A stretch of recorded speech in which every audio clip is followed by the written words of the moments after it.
Thank you for choosing the largest one for today. Not like I have less than a day to make it, you know? Yeah, so some of y'all voted, a shockingly tiny amount of people, which makes me worried and confused a little. And the three matchups for this week are All-Stars winners versus their original season's winners, which we're doing today. On Wednesday, it's House of Edwards, and then on Friday, it's Ben de la Creme on All-Stars 3 versus Bianca on Season 6. For the Friday one, there was the same amount of votes for it, and then for another option. However, I chose this one just because I find it to be a little more interesting. Today's matchup, as I've already said, is the All-Stars winners versus their original season's winners. Now, I'm not sure if it should be seasons as season apostrophe s or seasons apostrophe, because I'm talking about multiple seasons, but each person that has won All-Stars so far has been on only one season. I can make an argument for both, but just in case, I'll just recall this All-Stars winner versus their original season's winner. Here we have 5 matchups: Chad versus Sharon, Alaska versus Jinkx, Trixie versus Violet, and for season 4 we'll just do them separately, so Trinity versus Sasha and Monet versus Aquaria. I think the reason behind these matchups is pretty obvious, so I'm not going to further explain. I will, however, explain how we're going to do this, or rather show you with the first pair of Sharon and Chad.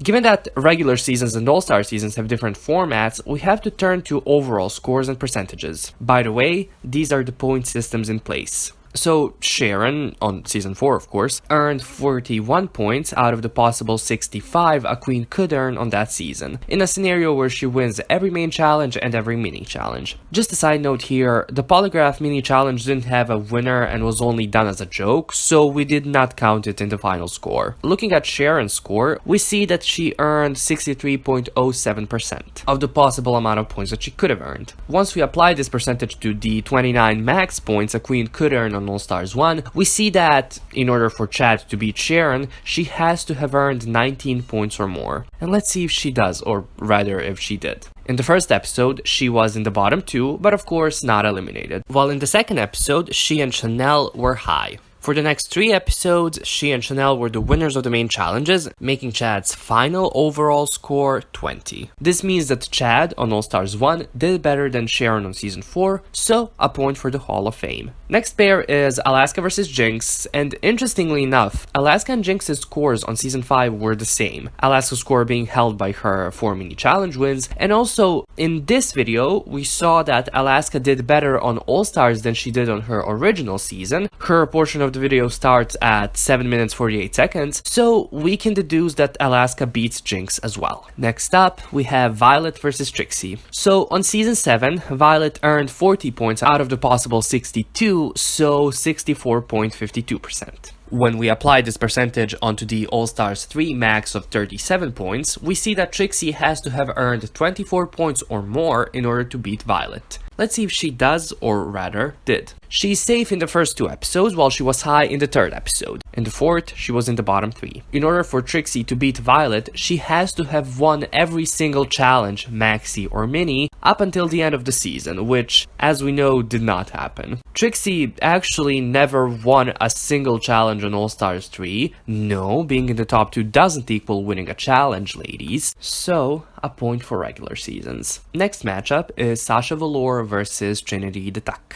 Sasha earned 47 points out of the possible 63, so she earned 74.6% of the possible amount of points a queen could earn on Season 9. This means that Trinity has to have earned 37 points or more out of the possible 49 points on All-Stars 4. Trinity won the main challenge in episode 1, so she's starting out great. Then, she was safe in the next episode, but was in the top 2 in episode 3, while she was safe yet again in episode 4. In episode 5, she was in the bottom 4, and we're skipping episode 6 because it's essentially the extension of episode 5. So, in order for Trinity to beat Sasha, she needs to earn 19 points by the end of the season, which would mean that she'd have to win in the next 3 episodes and win 1 mini challenge. Even if she had won all 3 maxi challenges, in episodes 7, 8, and 9, there were no mini challenges, so Trinity beating Sasha is not possible. Oh, would you look at that? We're tied. So the final matchup will decide the winner, Aquaria versus Monet. Given that Aquaria earned 45 points out of the possible 71 or 63.38%, this means that Monet has to have earned 32 points or more in order to beat Aquaria. Given that Trinity earned 33 points on All Stars 4 and that Monique had more points than Monet by the final episode, I highly doubt Monet is gonna be able to do this. Well,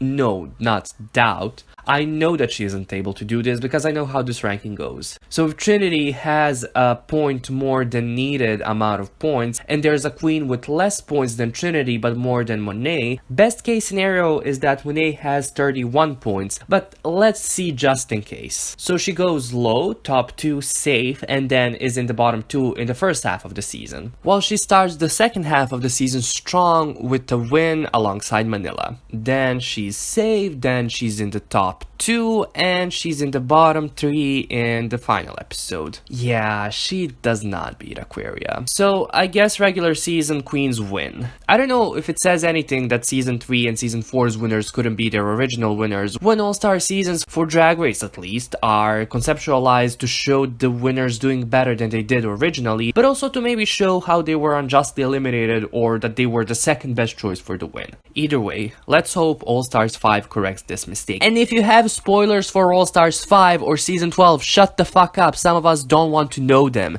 This goes for the people commenting on here and also for Drag Race Instagram pages. They seem to forget that their posts can be shown in the Explore section of Instagram, and I'm tired of seeing spoilers while looking through adorable bearded dragons or bunnies. Something I'm gonna start doing is showing you a picture of Victoria Beckham at the end of each video, or at some point in every video, so that maybe she releases another album.